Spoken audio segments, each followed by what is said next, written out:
بسم اللہ الرحمن الرحیم۔ السلام علیکم ورحمۃ اللہ وبرکاتہ۔ حضرت خریم بن فاتق فرماتے ہیں کہ ایک دفعہ میرے کچھ اونٹ گم ہو گئے۔ میں ان کی تلاش میں باہر نکلا۔ بہت دور جنگل میں وہ مجھ کو مل گئے، لیکن اتنے میں شام ہو گئی اور میں نے جاہلیت کے دستور کے مطابق اونچی آواز میں کہا، میں اس جنگل کے سردار کی پناہ پکڑتا ہوں۔ جو ہی میں نے یہ الفاظ کہے تو مان ایک آواز غیب سے آئی اور یہ اشعار مجھے سنائی دینے لگے، جن کا ترجمہ یہ ہے: افسوس تجھ پر جنوں کی پناہ لینے والے، اللہ ذی الجلال کی پناہ لے، جو بزرگی والا، نعمتیں بخشنے والا اور فضل کرنے والا ہے، جو حلال اور حرام کے احکام نازل کرنے والا ہے، اور اللہ کی توحید کو مان اور کچھ فکر نہ کر، جنوں سے ڈرنا اور خوف کرنا چھوڑ دے اور سورہ انفال کی آیتیں پڑھ۔ ہر منزل پر صرف اللہ کو یاد کر، میدانوں، ٹیلوں اور پہاڑوں پر اسی کا ذکر کر۔ جنوں کے مکر و فریب کو سب جل گئے، اب صرف پرہیزگاری اور نیک کام ہی کام آئیں گے۔ خریم بن فاتق نے جب غیب سے یہ اشعار سنے تو وہ مارے خوف کے لرزنے لگے اور ان کے حواس ٹھکانے نہ رہے۔ دل کڑا کر کے جب ذرا سنبھلے تو کہنے لگے، اے بلانے والے، جو تو مجھے کہہ رہا ہے، کیا یہ ہدایت کی بات ہے یا گمراہی ہے؟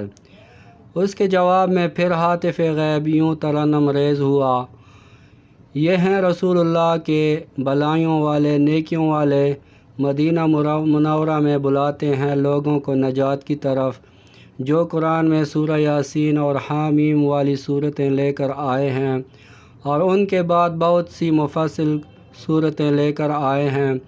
ان صورتوں نے حلال اور حرام کے احکام واضح کر دیے ہیں، اور یہ رسول پاک روزے اور نماز کا حکم دیتے ہیں اور برے کاموں سے لوگوں کو منع کر رہے ہیں اور روئے زمین کی بدیوں کو ملیہ میٹ کر رہے ہیں۔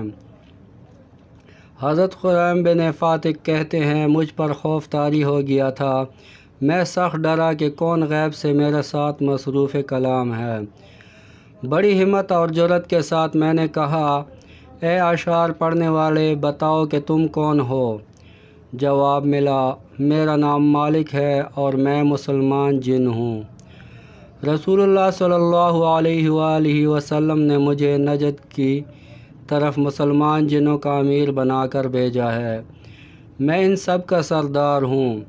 اس جنگل سے گزر رہا تھا کہ تو نے جنگل کے سردار جن سے پناہ چاہی۔ یہ شرکی الفاظ سن کر میرے تن بدن میں آگ لگ گئی اور تجھ کو تبلیغ کرنے لگا کہ شرک چھوڑ کر توحید کے راستے پر چل کر موحد بن۔ مافوق الاسباب طور پر صرف اللہ ہی کو پکارنا اور اسی کی پناہ میں آنا چاہیے۔ اے انسان، میں نے دین اسلام کو قبول کر لیا ہے اور حضرت محمد رسول اللہ صلی اللہ علیہ وآلہ وسلم کی محبت میری رگ رگ میں سما گئی ہے، کیونکہ مجھے ان سے ہدایت ملی ہے۔ خریم بن فاتق نے کہا، اے مالک امیر جنات، تمہاری گفتگو سن کر میرے دل میں خدا کے رسول صلی اللہ علیہ وآلہ وسلم کی زیارت کا شوق پیدا ہو گیا ہے۔ اگر اس وقت کوئی میرے اونٹوں کی حفاظت کرنے والا ہوتا تو میں یہاں سے ہی سیدھا مدینہ منورہ پہنچ کر داعی اسلام کی زیارت کا شرف حاصل کرتا اور مسلمان ہو جاتا۔ امیر جنات نے کہا کہ اگر یہ عزم ہے تو تم مدینہ منورہ چلے جاؤ، میں وعدہ کرتا ہوں کہ تمہارے اونٹ تمہارے گھر پہنچا دوں گا۔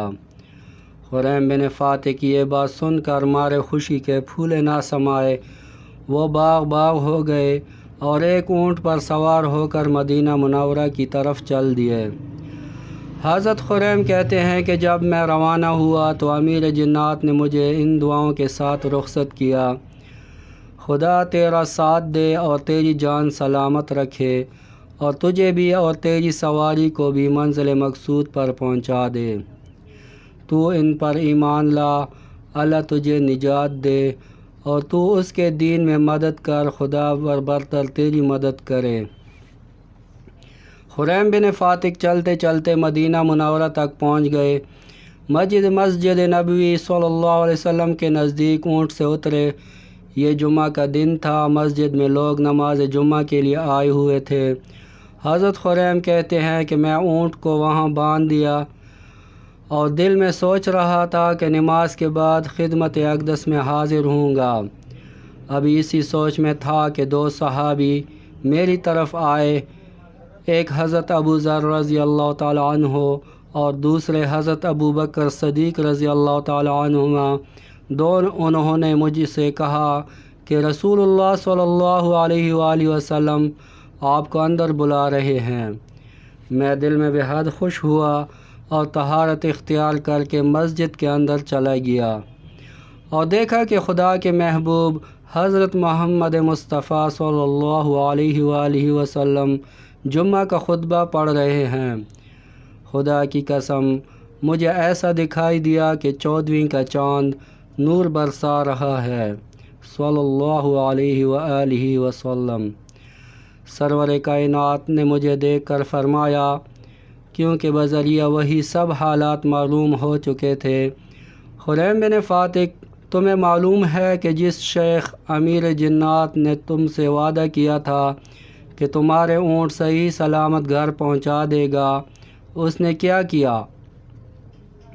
ہاں، اس نے وعدہ کے مطابق تمہارے اونٹ صحیح سلامت گھر پہنچا دیے ہیں۔ خریم نے کہا، اللہ اس پر اپنی رحمت نازل کرے۔